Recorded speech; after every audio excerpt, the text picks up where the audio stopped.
Dollar. Dirt and money, no soul. Had to go and get it, ain't no time to kick it. Got a stack and flip for my foes. Dollar.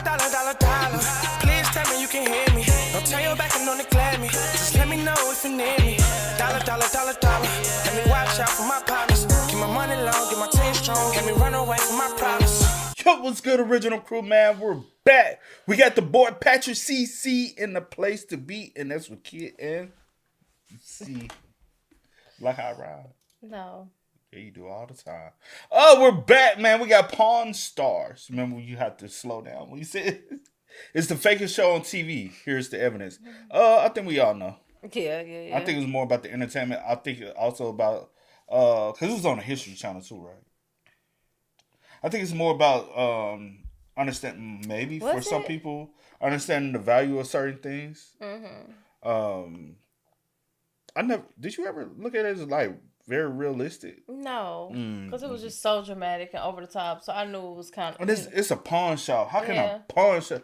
Just like what's the other one in Detroit? I can't think of the name. With the what's his name? We all know. Yes, I know. Him, his son, and the daughter. We all know that joint was fake, bro. Half of the folks used to bring in fake jewelry. Dang, I can't remember. Yeah.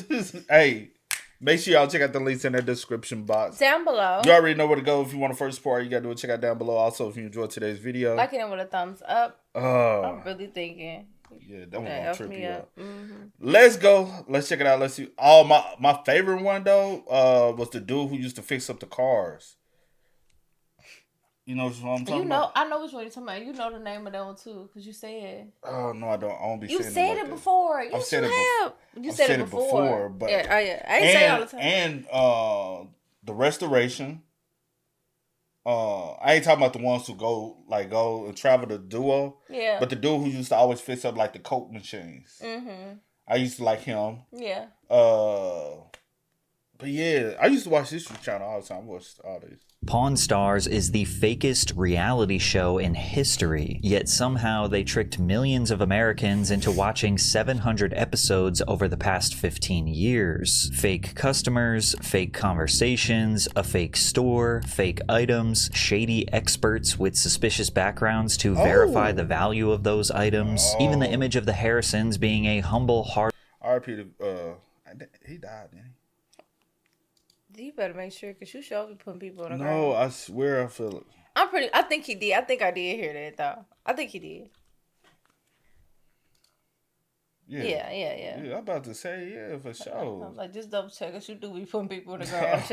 No, for sure. Working blue-collar family is mostly fake. The TV show was essentially an extremely calculated and systematic distraction to prevent the sellers from realizing they were being borderline scammed. And in this video, we are going to expose it step by step. However, this system was built out of desperation, because the cast we now know today was actually so unlikable in real life that nobody initially wanted to work with them. The show's producer, Brent Montgomery, recalls the first time meeting them. I walked out of the pawn shop and I said, I never want to go there again. These guys smoked. They were saying the same jokes over and over. I was actually the fourth producer to work with them, and so I certainly didn't think that was going to be a hit show. Additionally, pawn shops are not exactly a secret goldmine of treasure and rare artifacts. Most shops mainly make their money through loans given to extremely desperate people. Sellers will... Have you ever went to a pawn shop? Yeah.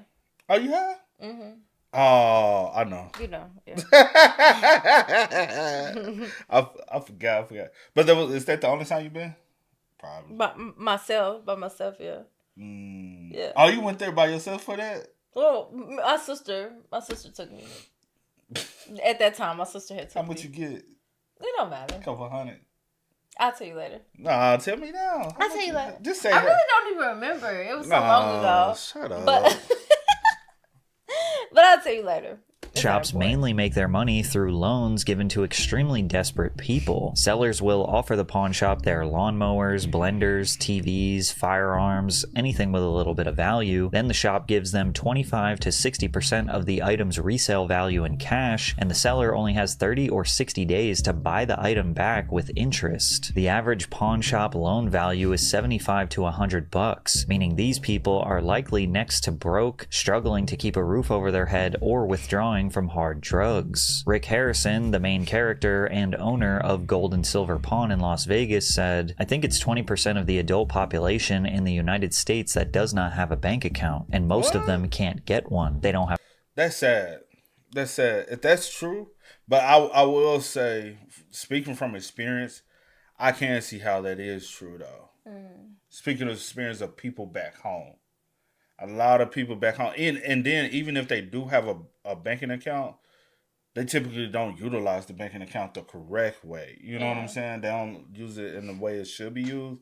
Because I seen a post the other day and it was talking about how like different demographics of people who like in the like apps they use. Yeah. And yeah. Didn't I say that to you? You sent it to me. Yeah. And when I looked at it, I said, damn, high key, that's true though. Because I remember the last job, Cash App, and there was another app they used to use all the time.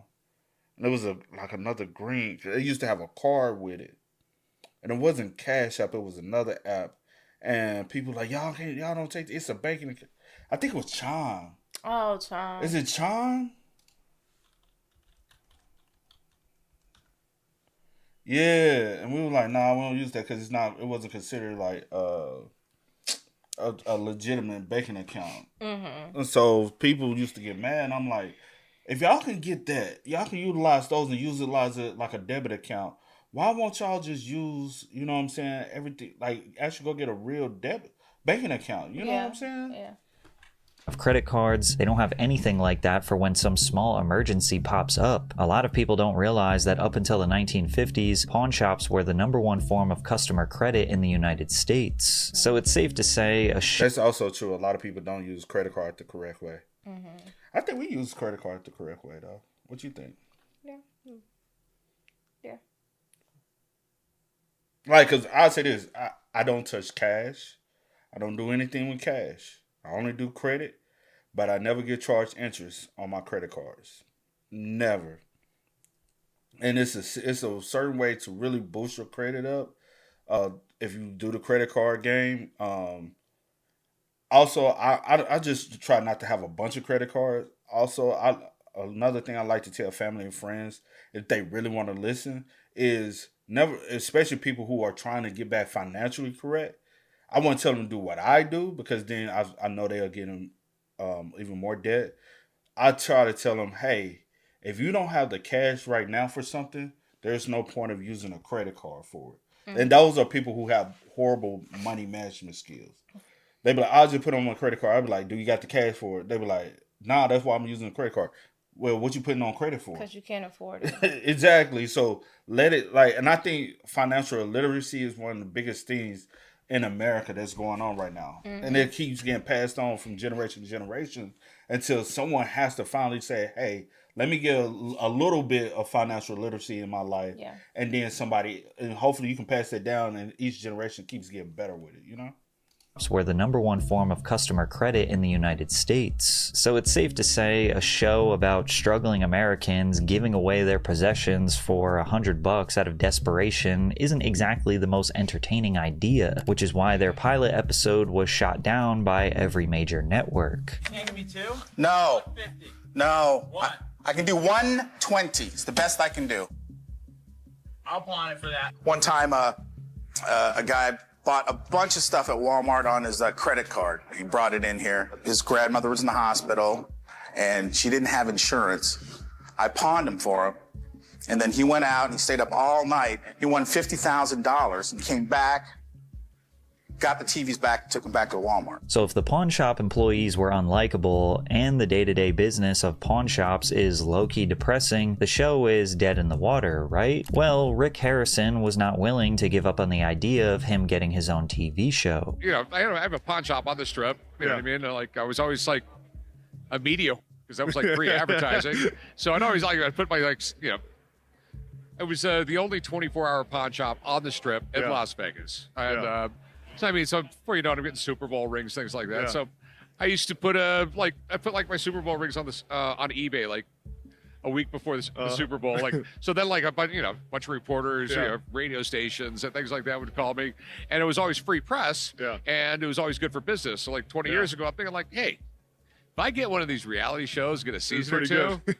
it might be good for business. Yeah. Ironically, the way Rick and Brent got their reality show was by completely distorting the reality of the pawn shop. Basically, they sold a lie, and the History Channel bought it. In 2009, the History Channel was looking for something different to boost its ratings, which got Rick and Left Field Productions a second chance to share their idea. But to work with the History Channel, Rick agreed that the show had to be much more family-friendly than the original concept. It started with the characters, focusing on 3 generations of the Harrisons. Rick Harrison would sit at the center of the operation, often being referred to as the genius. He would be tasked with spotting fakes, explaining the history behind the items, and keeping the family in line. Back in the day, the Mint was always coming up with new designs. They actually tried to get a nickel into circulation where there was a nickel, but it had a hole in the center, so everyone called it the Holy Nickel. Rick's father, Richard Harrison, would take the name The Old Man. His role would be the no-nonsense patriarch of the gold and silver pawn shop. He comes in with stories about what the business was like back in the day and constantly reminds the guys that he is the actual boss. You don't turn that car into a lowrider. It's his car. He can do whatever he wants with it. Well, it shouldn't have been his car. It was my car. I'm so damn pissed I don't even want to talk to you. To appeal to a younger demographic, Rick's son Corey, or Big Hoss, would work alongside his dad learning everything he can about the business, only to constantly mess things up and make bad deals. You test drive it? No. What do you mean, no? No, I didn't test drive it. It's a Chris Craft. The thing's worth like 30 grand. He doesn't spend that kind of money until he asks me first. They also decided to include Corey's childhood friend, Austin Russell, or Chum Lee, who was essentially the comedic punching bag of the show. Find me some good deals on that stuff then. What kind of percentage am I going to get? Your salary. I got no problem taking my salary as long as it walks through the doors, but if I'm putting in extra work... Extra work? You don't work to start with. But it wasn't the characters that made the show successful. Even the producers knew that. I think people love stuff. The items are the stars. Don't tell the stars that. People really remember when you bring in a Coke machine from the 60s and what it felt like to go to a Coke machine, and the great stories behind the stuff that you don't hear on other shows. On the show, people brought in gas masks for babies from 1938, ancient swords like katanas or Chris swords from the 14th century, helicopters, and ancient firearms used by naval officers and pirates. And despite literal treasure coming through the doors now that the cameras were rolling, the guys initially were so stuck in their ways that they refused to buy anything. Brent Montgomery told students at the University of Texas that this was one of the biggest hurdles. If you ever met those guys, I couldn't convince them to pay more for anything, but I did tell them initially to try and buy the stuff even if they didn't want it. If we had a show where they never bought anything, it wouldn't work well. This is likely what led to Rick's infamous lowball offers. What were you looking to get out of it? $7 grand? Ooh, $7 grand's not going to happen. How about 3,500? $3 grand. Oh, so that's why. Because honestly, it like he said, it is a pawn shop. Yeah. Pawn shop is not there to give you money. They're only in business to 100% make money. Yeah. And like in the beginning, like Pat explained, it's more for loans. They care more about loaning. They didn't want to hold on to the goods. Because he used to talk about that all the time, like how long it'll take me to really sell it. And so now I get why he's lowballed all the time. I used to be like, bro, why you, like, if it's value, like 7,000, bro, I would have offered you 45. Because I still would have made almost a $3,000 profit. Yeah. That's still good, right? Yeah. Because he know if he lowballs you, you're more likely to say, fuck it, I'm gone. You're not taking me serious. Because they didn't want to spend money. They just wanted to make money. Yep. One time, Rick lowballed someone so bad, even his son Corey called him out. It started when a seller brought in a pair of 18th century onyx diamond spectacles. There's enough stones and precious metals in them to make them worth a lot of money. The customer said he wanted $5,000 for the pair, but when Rick stepped in, he offered way less. Generally, jewelry from this time period of this quality is worth a lot of money. Good. But technically, this isn't jewelry. So what do you think they're worth? $700 or $800. Seriously?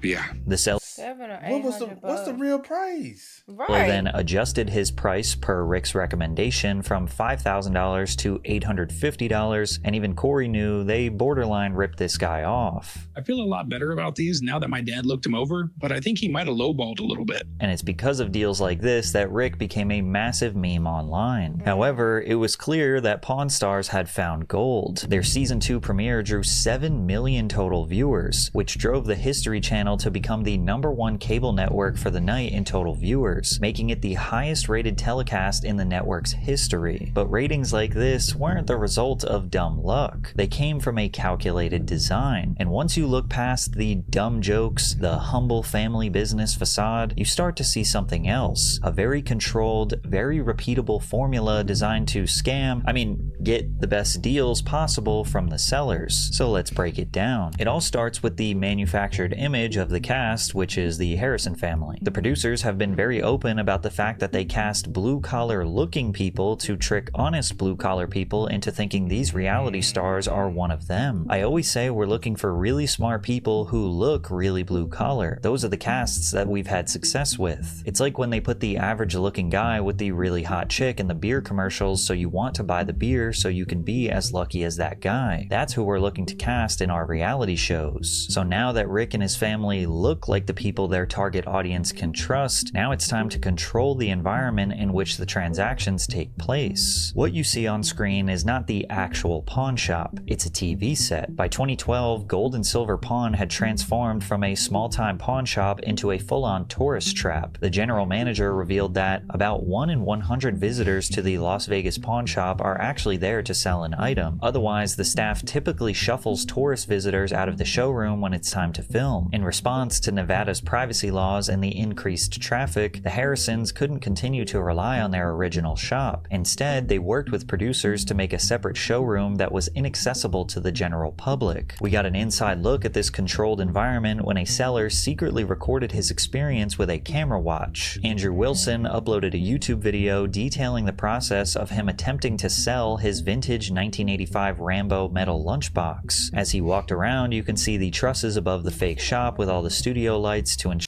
I feel like I remember that episode. I remember like that lunchbox.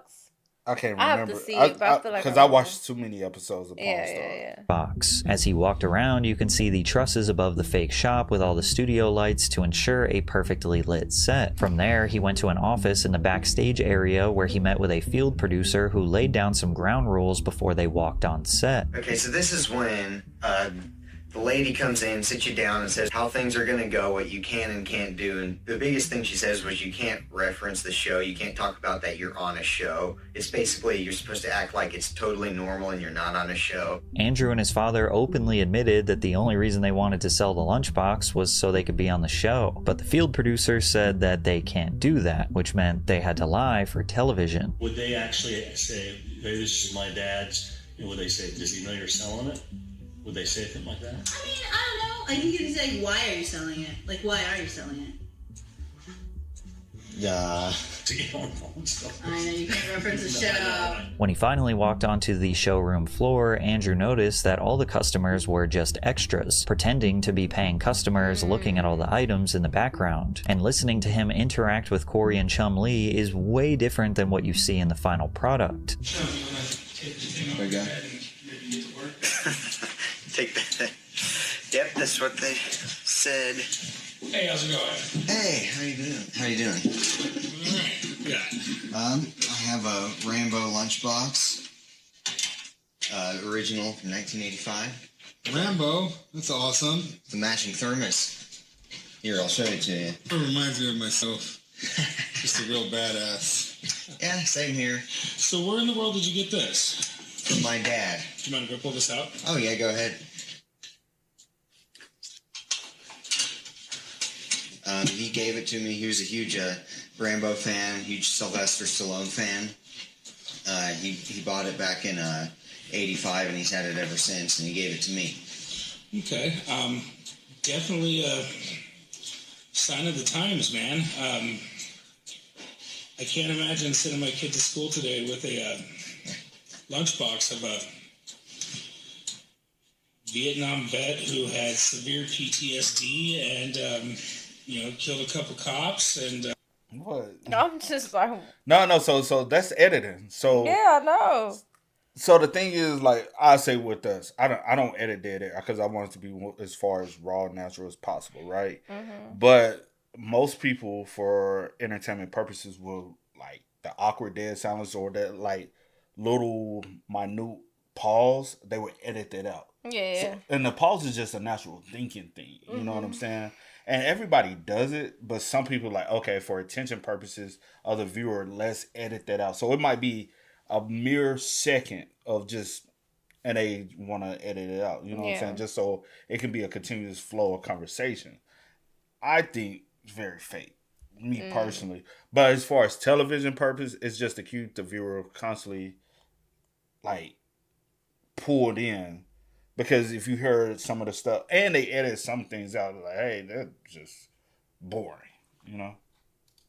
Basically took the town hostage. The awkward silence and bad jokes makes you realize just how much editing goes into this show. You can even hear the producers giving notes to Corey on what he should talk about. We'll talk about what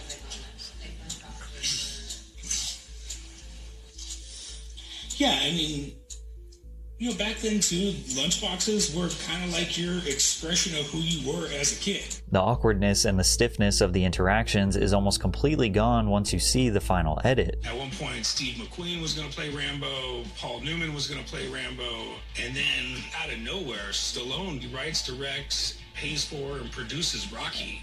Yeah, all this stuff. Then they put the music over it to make it even more interesting. And he's like, but hearing his raw footage, makes it seem so dreadful. And how many times did they shoot it? That's a good question. Because Chumley did not have the same fit on. If you pay attention to, like, in here, they're actually in a Pawn Stars uniform. But when he first showed it, it was more like a rehearsal to make sure everything ran smoothly. Of the interactions is almost completely gone once you see the final edit. At one point, Steve McQueen was going to play Rambo, Paul Newman was going to play Rambo, and then out of nowhere, Stallone writes, directs, pays for, and produces Rocky. Yeah, all the stuff they're saying, like Corey and Chumley are acting like, yeah, they did this, and it's like, you don't actually know these things. You looked this up 5 minutes before we came out here. It's supposed to look like I just walk in and it's natural and everything, and for those of you who don't already know, it's not like that. This is done in multiple takes, and they tell you specifically what you can and can't do. And in case you needed any more proof of how contrived these interactions really are, the producer Brent Montgomery admitted that the guys are not exactly the experts in history they are portrayed to be, saying, "We found really smart scripters to feed the characters organic information." Now, in this particular instance, Andrew just wanted to be on the show. He didn't really care about making a deal, but that's not the case for most sellers, nor is it for the Harrisons. After all, they do actually have a real pawn shop with full intentions to buy and sell items for a profit, which is why the next phase of their system is a calculated scheme to make sure that they get the best deal possible. Now, about half the time, Rick, Corey, Chumley, or the old man will pretend like they have extensive knowledge on whatever item is brought in front of them. I'm 99.9% sure it's real. I still have that chance that it's not. The seller puts the item on the counter, and one of the guys will go into a history lesson giving all the relevant details as to why the item is interesting or valuable. However, the other half of the time they will play dumb and admit that they know nothing about the item that is trying to be sold. But lucky for them, 100% of the time they have a buddy who specializes in the exact thing that they need more information on. I got a buddy, he works right down the street. I got a buddy who deals in all these antiques. I got a buddy, he works right down the street.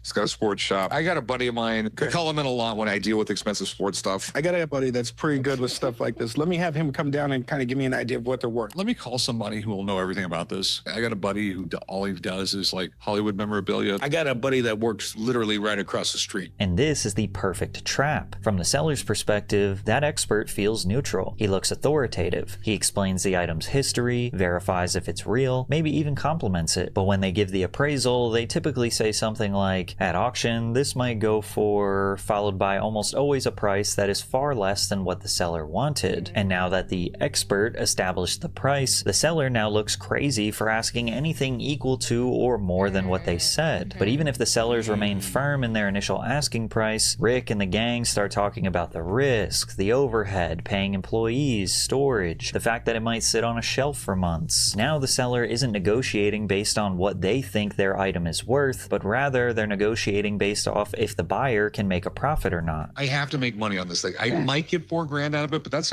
not an auction. There's auction fees. It'll take me a year to get my money. I got to spend money to ship it across the country somewhere. Putting that already as well. So. Yeah, it's $2,100. And this system, 80 to 90% of the time, leads to the pawn shop getting the seller to sell something to them for far less than what they originally thought it was worth. But in reality, these buddies aren't some objective third party walking in off the street, but rather someone coordinated by production who understands the show and who could get more opportunities to be on television if they excel at their job. Take Bob Uhas, for example, who is the expert they call on when they need to restore an automobile, antique toys, and vintage machines. This is collectible because it's very rare. Done correctly, done nice, starting at $5,000 and up. And like this, you should be happy if you walked home with it for $800. Not only is Bob an expert when it comes to bringing discarded items back to life, but he is also somewhat of an actor who was in a couple episodes of American Restoration and Mystery. That's what it is, American Restoration. That's the other one. But he is also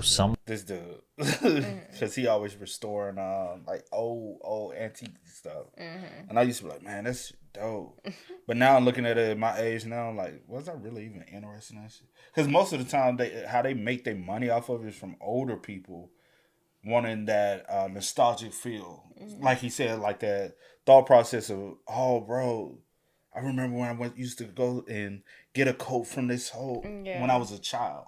And so they're selling off of that. What of an actor who was in a couple episodes of American Restoration and Mystery Diners, a hidden camera show to gather evidence of theft or poor customer service at restaurants. So he's not exactly a neutral third party. You could actually argue he is incentivized to give the Pawn Stars guys exactly what they want instead of maximizing the seller's potential payout, especially considering that in the clip I played before, the seller got $850 and Bob got paid $2,600 to restore the go-kart. It just seems likely that if Bob does exactly what the producers want, he could get more screen time, which means more business for him. The private businesses owned by these experts or buddies benefit from the show so much, you'd almost assume that they have some sort of contract. And one of Rick's buddies may have accidentally leaked information we were never supposed to know. Sean Rich was one of the most well-known experts, appearing in over 50 episodes of Pawn Stars since it debuted in 2009. Sean is a master antique gunsmith, and he's usually called in when the guys need antique guns, swords, or other armory appraised. But when one fan noticed Sean disappeared and they had a few other gun experts on the show, they emailed him saying, "Why haven't we seen you on Pawn Stars recently? We miss you." Sean replied with, "Unfortunately, to make a very long story short, the production company and History Channel wanted me to sign an exclusivity agreement to lock me down, control me, my business, future, my appearance, how I make a living to provide for my family, and expect me to do it for free or very little money without any negotiation, with no guarantee of being used." Now, of course, Sean could be leaving out very important context. It could just straight up be a lie, or even a fan just making something up out of thin air wanting to stir up drama. But the idea of the experts having a contract with the show makes sense considering how much the show changes the lives of the experts. Jeremy Brown was the buddy they called in for anything related to sports memorabilia. He relocated his store, Ultimate Sports Cards and Memorabilia, just 1 mile down the road from Gold and Silver Pawn due to how much business the show was bringing him. However, there are countless negative reviews accusing Jeremy of selling fake cards, charging $50 to $100 more than the market rate, or extremely lowballing sellers. Wonder where he got that strategy from. Jesse Amoroso, owner of Cowtown Guitars, is the expert they would call in regarding vintage guitars. He also relocated his store to just 1 mile away from Gold and Silver Pawn. Unfortunately, he was also probably the wrong guy to platform. Cowtown Guitars permanently closed its business operations after drowning in negative reviews, with multiple people calling Jesse a thief, refusing reasonable refunds, and providing horrible customer service. Even their professional sports authenticator, Steve Grad, who was in charge of authenticating all autographs on sports memorabilia on Pawn Stars, got sued for approving numerous forgeries as legitimate. He then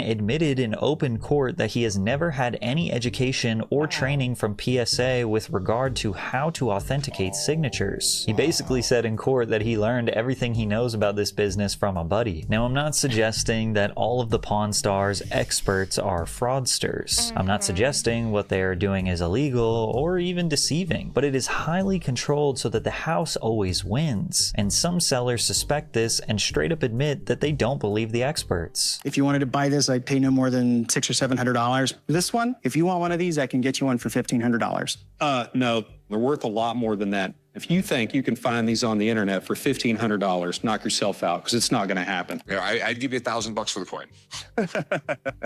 Is this a real offer, or? That's a legitimate offer, yeah. That's not a legitimate offer. But you're just using your position here, trying to buy something for below its market value. 1,000 maybe. So that would be your crybaby whiny opinion. If I come back, it would be interesting to have the same appraisal guy. Sometimes I'd like to smack him, but that's just me. But it took viewers years to pick up on this calculated system the Pawn Stars created to maximize their profits. The golden era of Pawn Stars is considered by most to be seasons 1 through 6, and a lot of that had to do with the fact that everything looked more small scale and authentic. There were a few big items, but they were almost always rejected by the Harrisons for being too pricey or impractical. The History Channel had successfully made the Pawn Stars look like good, honest, hard-working, humble American underdogs rather than multi-millionaires who were ripping off honest people. And millions of their middle America fans cheered them on like they were rock stars. We're basically here celebrating that Pawn Stars is going to Thursday night. We got Leonard Skinner playing in the parking lot of the pawn shop. Pawn Stars rocks! Congratulations on another great season. But in the mid to late 2010s, even their fans stopped seeing them as a humble family business and more like ultra-calculated scammers. And once that illusion was broken, the personal lives of the Pawn Stars started to crumble. On June 25th, 2018, the old man passed away after a private battle with Parkinson's disease. His loss was a major blow to longtime fans of the show, and Rick Harrison worked with the History Channel to make a memorial episode to remember him by. This pawn shop is more than just a place of business. There's a lot of memories here, and most of those memories are with my father. Got the privilege of working with my dad 5 days a week for almost 40 years. The loss of the old man was definitely the first major sign that the show was on its last legs. His dynamic with Chum Lee was one of the few scripted interactions worth watching. From here, Rick had mostly given his role of the genius historian over to the large collection of experts, and Corey had pretty much checked out entirely, as viewers no longer bought the storyline suggesting he wanted to be the next big boss. Then again, even from the very beginning, he never looked like he even wanted to be there. They probably told my dad I hate him more than I love him.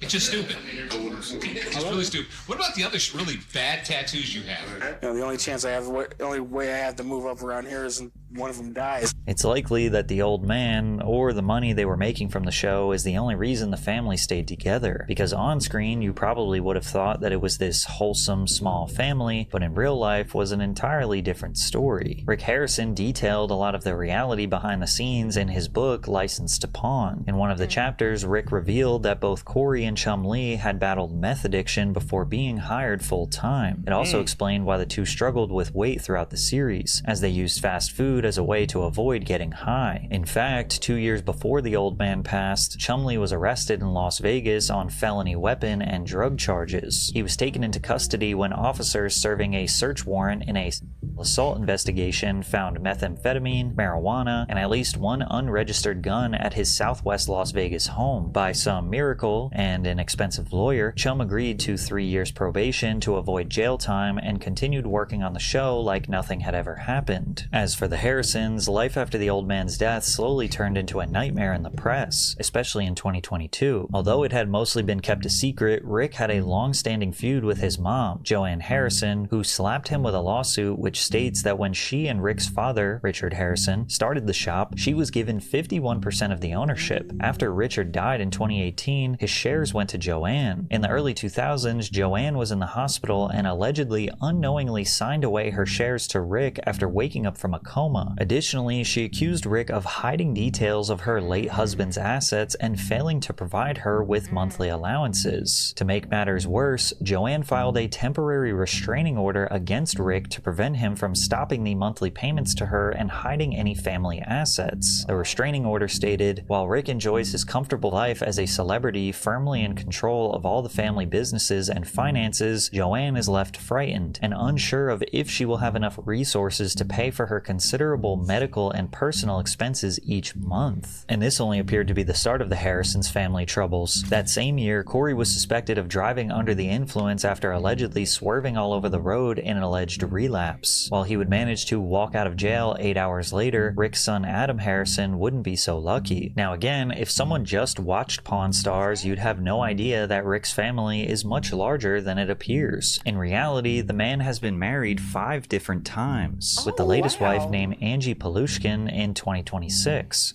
Boy, none of these women want your ass, bro. Come on now. Let's be real, bro. 5 times? Man, like, that's crazy. It's so many men like him. Man, I'm a ladies' man. All the ladies. No, they don't. They like your money, bro. You have nothing else to offer for them. Nothing. She looks a lot younger than you two. She do. Like, bro, damn. 5th time? The 5th time. It ain't the women, it's you. It is you. Different times, with the latest wife named Angie Palushkin in 2026. From those many wives, Rick has had 3 sons, Corey, Adam, and Jake. He also has 3 stepdaughters, Serena.